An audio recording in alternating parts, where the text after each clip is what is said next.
सोमवार को दिल्ली के जंतर मंतर पर जो कुछ हुआ वो पूरी दुनिया ने देखा। लेकिन इसके पीछे की भयावहता कि आखिर ये अचानक इतना बड़ा आंदोलन खड़ा कैसे हुआ। जंतर मंतर पर जो कॉकरोच जनता पार्टी का आंदोलन था, जो एक पेज से निकला था और पेज तक ही सीमित था, पूरी तरीके से फेल हो गया था।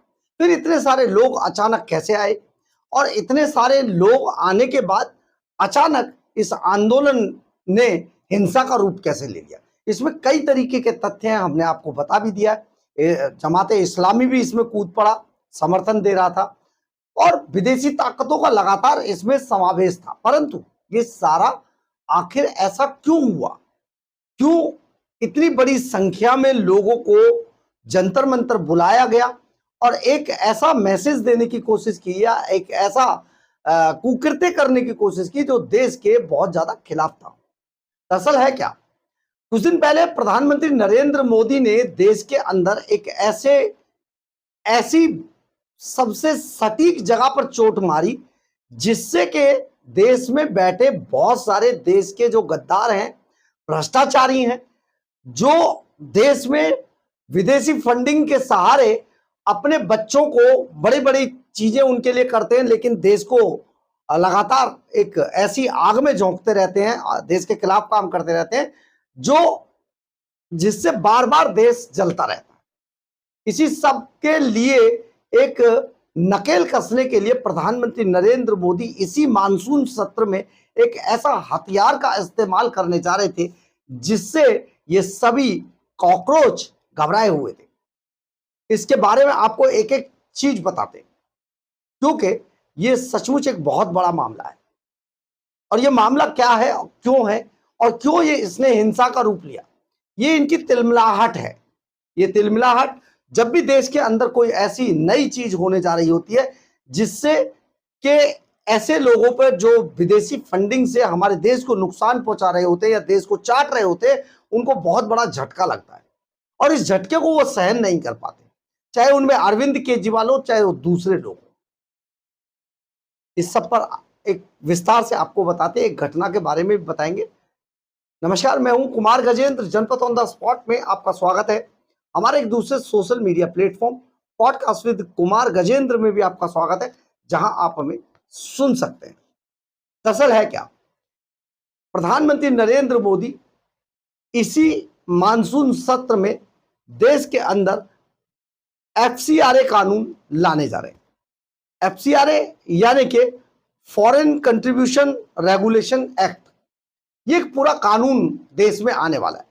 अगर ये कानून लोकसभा और राज्यसभा से पास होकर अगर ये कानून बन गया तो हमारे देश के अंदर एनजीओ चलाने वाले जो लोग हैं, जो एनजीओ की आड़ में गलत कामों में लगे रहते हैं और देश को नुकसान पहुंचाते रहते हैं, उन पर एक बड़ा वज्रपात हो जाएगा। ये उनकी जो काली करतूतें, उन पर रोक लग जाएगी। अब अगर एनजीओ के आड़ में जो लोग देश के खिलाफ एजेंडा चला रहे होते हैं, उनका क्या होगा? तो इससे सबसे ज्यादा अगर कोई परेशान था तो डीप स्टेट इससे सबसे ज्यादा परेशान था। सबसे ज्यादा अगर कोई परेशान है तो वो जॉर्ज सोरोस परेशान है, क्योंकि ऐसे तो देश के अंदर फंडिंग ही नहीं कर पाएंगे वो। अगर फंडिंग नहीं करेंगे तो तख्ता पलट पहला कैसे होगा, और तख्ता पलट नहीं भी होगा तो दूसरी डिस्टर्बेंस कैसे की जाएंगी? आप सोचिए, इस कानून को लेकर बहुत सारे लोग जो देश में, चाहे वो अरविंद केजरीवाल क्यों ना हो, देश में बुरी तरीके से उनमें फड़फड़ाहट है, बुरी तरीके से वो परेशान है। अब इस कानून को कैसे रोका जाए, इसके लिए सब एकजुट हो गए। हम आपको थोड़ा सा ये भी बताते हैं, पिछले दिनों आपने देखा होगा लगातार कॉकरोच जनता पार्टी के मंच पर, चाहे वो अरविंद केजरीवाल हो, संजय सिंह हो, चाहे वो दूसरे एनजीओ चलाने वाले लोग हो, वो सब एक मंच पर आने शुरू हो गए थे। सोनम वांगचुक का यहां पर आना इसीलिए संदिग्ध माना जा रहा था कि खुद सोनम वांगचुक कई एनजीओ चलाते हैं और एनजीओ के नाम पर मोटी फंडिंग लेते हैं। इस बात में सोनम वांगचुक पहले भी बदनाम हो चुके हैं और उनकी एक एनजीओ पर तो बाकायदा रोक लग चुकी है एफसीआरए कानून के तहत। अगर ये कानून पास हुआ तो इन लोगों का क्या होगा? ये बिलबिलाए हुए थे, कई दिनों से बिलबिला रहे थे।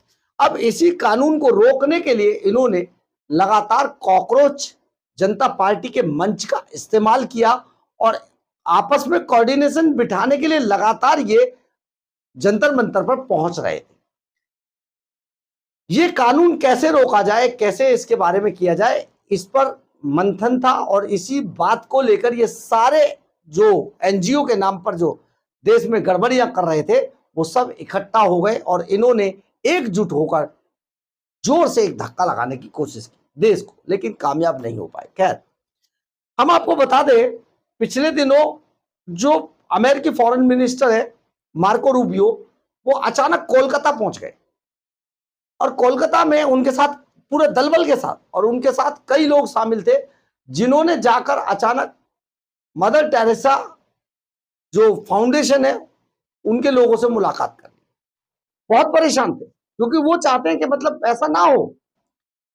इसी तरीके से पिछले दिनों बेंगलुरु इंटरनेशनल एयरपोर्ट पर एक शख्स को गिरफ्तार किया गया था। इस शख्स के पास से 24 डेबिट कार्ड बरामद हुए थे। सभी डेबिट कार्ड पर संतोष कुमार नाम लिखा हुआ था, सभी पर। लेकिन इनकी एक खासियत थी, ये सभी डेबिट कार्ड जो बेंगलुरु, कर्नाटका और दूसरे जो नक्सलाइट इलाके या जो पिछड़े इलाके उनमें बांटे जा रहे थे।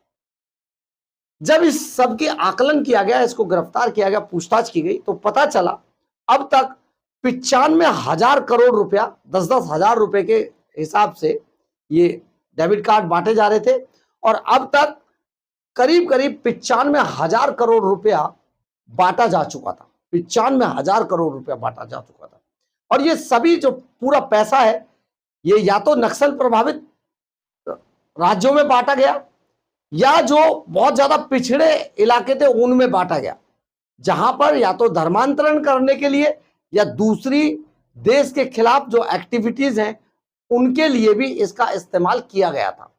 हमने आपको ये खबर बताई थी कि सबसे ज्यादा जो जंतर मंतर पर खाना भेजा जा रहा है ऑनलाइन बुकिंग करके, उसमें बेंगलुरु, कर्नाटका, इसके लोग ज्यादा हैं। बेंगलुरु, कर्नाटका, महाराष्ट्र, पुणे, इसमें से सबसे ज्यादा लोगों ने जंतर मंतर के प्रोटेस्ट पर ऑनलाइन फूड भेजा है। 100 बर्गर, 50 पिज्जा, कोल्ड ड्रिंक, पानी की बोतलें, लेकिन पेमेंट कौन कर रहे हैं? दूर बैठे बैंगलोर और कर्नाटका में बैठे हुए लोग पेमेंट कर रहे हैं, जंतर मंतर पर भेज रहे हैं। आप सोचिए इतना बड़ा प्रेम कैसे पनप गया। ये जो शख्स गिरफ्तार हुआ था, 10-10 हजार रुपए के डेबिट कार्ड इससे बरामद हुए थे और 95,000 करोड़ रुपया अब तक बांट चुका था। अब इस मामले में आप ये सोचिए, ये पूरा का पूरा मामले ऐसे न जाने कितने पकड़े जा रहे थे। कर्नाटका के अंदर भी एक एनजीओ के बारे में, एनजीओ पर रेड हुई थी बड़ी। बाद में इस एनजीओ को लेकर, इस रेड से बचने के लिए, क्योंकि ईडी की रेड थी, कर्नाटका हाईकोर्ट में ये पहुंच गए, लेकिन कर्नाटका हाईकोर्ट ने ये कहते हुए साफ तौर पर इनकार कर दिया इनको राहत देने से कि आप इस पैसे का, देश के अंदर विदेशी पैसे का गलत उपयोग करते हो, दुरुपयोग करते हो, इसलिए आपको क्षमा नहीं किया जा सकता है। बहुत बड़ी बात बता रहे हैं आपको। खैर, अब असल में क्यों ये जो एनजीओ चलाने वाले और जो विदेशी फंडिंग लेकर देश के अंदर उत्पात मचाने वाले जो लोग हैं, आखिर क्यों बिलबिलाए हुए हैं एफसीआरए कानून से, इसके बारे में भी आपको बता देते हैं। ये ऐसे ही नहीं हो गया है, बहुत कुछ है इसके पीछे। आप सोचिए, इसके कुछ पॉइंट्स आपको बताते हैं। सबसे बड़ी बात यह है कि अगर ये कानून लागू हो गया, जो होना है होकर रहेगा, जिससे अमेरिका तक घबराया हुआ है। जॉर्ज सोरोस बुरी तरीके से परेशान है कि भाई ये क्या होगा, ये तो कुछ करने ही नहीं देगा मोदी। तो मोदी जी, मतलब क्यों तख्ता पलट किया जाना है देश का? क्योंकि प्रधानमंत्री नरेंद्र मोदी के नेतृत्व में अगर सरकार ऐसे ही काम करती रही तो आने वाले समय में जॉर्ज सोरोस को कोई नहीं पूछेगा, वो पैसा ही नहीं दे पाएगा। ऐसे जो देश के अंदर जो चेहरे पर नकाब डालकर जो लोग बैठे ना, अरविंद केजरीवाल जैसे लोग तुरंत पकड़ में आ जाएंगे। तो इससे इन्हें बहुत दर्द है। एक बड़ा मॉब खड़ा करके देश में किसी भी तरीके से तख्ता पलट जैसे हालात कर दिए जाए, सरकार को बदल दिया जाए, ताकि इन सब कानूनों को रद्दी की टोकरी में डाला जा सके। लेकिन ऐसा होने वाला नहीं है। खैर, आगे बताते हैं, ये आखिर क्यों डरे हुए हैं। दरअसल अगर संसद के मानसून सत्र में, इसी मानसून सत्र में अगर एफसीआरए कानून पास हो गया, तो पास होने के बाद फंडिंग के सोर्सेज की जानकारी देनी होगी। जितने भी एनजीओ चलाते हैं, हमारे यहां सबसे, पूरी दुनिया में सबसे ज्यादा एनजीओ का आंकड़ा है, सबसे ज्यादा।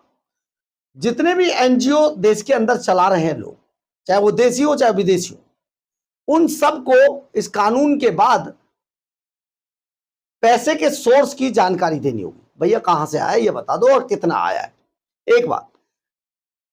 दूसरी बात, दिल्ली के अंदर एसबीआई बैंक के अंदर खाता खोलना होगा, उसी के अंदर पैसा लेना होगा। एसबीआई बैंक के अंदर खाता खोलना होगा, उसी के अंदर पैसा लेना होगा। तीसरा, एनजीओ और मिशनरीज इस पैसे का इस्तेमाल धर्मांतरण में नहीं कर पाएंगे। साफ तौर पर इस कानून के अंदर धर्मांतरण के कार्यों में फंडिंग का इस्तेमाल नहीं हो सकता है। ये इस कानून का सबसे बड़ा मर्म है। अगर ऐसा पाया गया तो उनकी संपत्तियों को जब्त कर लिया जाएगा। यानी कि अगर कोई भी एनजीओ विदेशी फंडिंग लेने के बाद उस पैसे का गलत इस्तेमाल करती हुई पाई गई, तो उसके खिलाफ कार्रवाई तो होगी होगी। उसकी एनजीओ की जो संपत्तियां होंगी उन सबको जब्त कर लिया जाएगा। ये पावर सरकार के पास आ जाएगी। अगर ऐसा होता है तो एनजीओ चलाने वाले ये सब लोग बेरोजगार हो जाएंगे, घर बैठ जाएंगे। तो इसी बात को लेकर देश के अंदर जंतर मंतर के कॉकरोच मंच पर ये सारे एनजीओ चलाने वाले लोग इकट्ठा हुए और उन्होंने इकट्ठा होकर जो ये जोर लगाया है, उस हिंसा का परिणाम सोमवार को देखने को मिला। लेकिन आप सोचिए, हमारा देश है, हमेशा मजबूती से खड़ा रहा है। हम सब मजबूती से खड़े रहे, ऐसे न जाने कितने तूफान आए और चले गए। खैर, हम वहीं के वहीं रहे। एक बार फिर आप समझ लीजिए, बहुत बड़ी इंटरनेशनल साजिश है। और अगर आप सचमुच अपने देश से प्यार करते हैं, आपको ऐसी बातों पर गौर जरूर करना होगा। बहरहाल, अगर आपको हमारी ये खबर अच्छी लगे तो आप इसे लाइक, सब्सक्राइब और शेयर जरूर करें। कमेंट्स बॉक्स में अपनी राय जरूर लिखें। इससे हमें बहुत बहुत बहुत ऊर्जा मिलती है। जय हिंद, जय भारत।